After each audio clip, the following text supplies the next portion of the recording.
रवि और उसके दोस्त विशाल, अजय और निधि कॉलेज के तीसरे साल में थे। सब कुछ नॉर्मल चल रहा था जब एक दिन एक नया प्रोफेसर आया, प्रोफेसर वर्मा। वो बहुत अजीब थे, ना ज्यादा बोलते ना हंसते, और उनकी आंखें बिल्कुल ठंडी और खाली।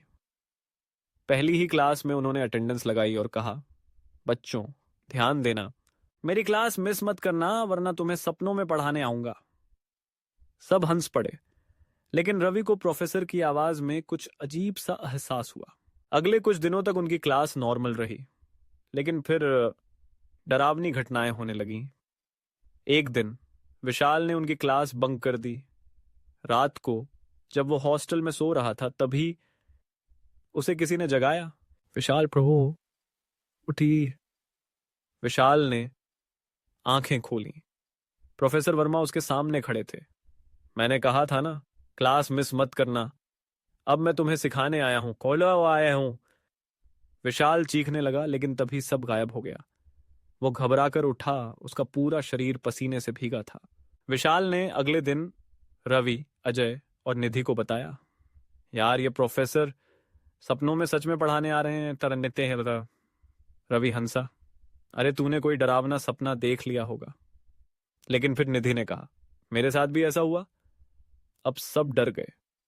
यह प्रोफेसर आखिर कौन था?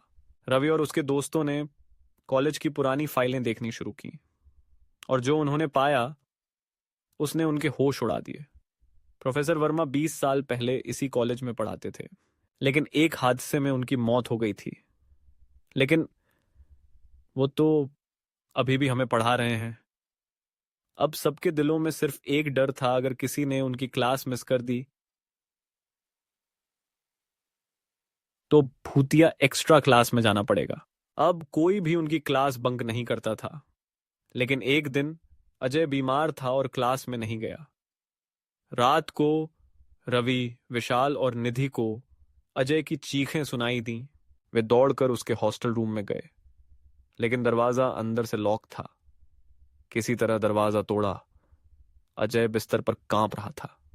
प्रोफेसर वर्मा आए थे। हीरी उसकी आवाज लड़खड़ा रही थी। रवि ने कांपते हुए पूछा, क्या किया उन्होंने? अजय की आंखों में डर था। उसने धीरे धीरे जवाब दिया, उन्होंने कहा कि अब मैं भी एक्स्ट्रा क्लास लूंगा। सीख, कभी भी प्रोफेसर की क्लास मिस मत करना, नहीं तो सपनों में एक्स्ट्रा क्लास लग जाएगी।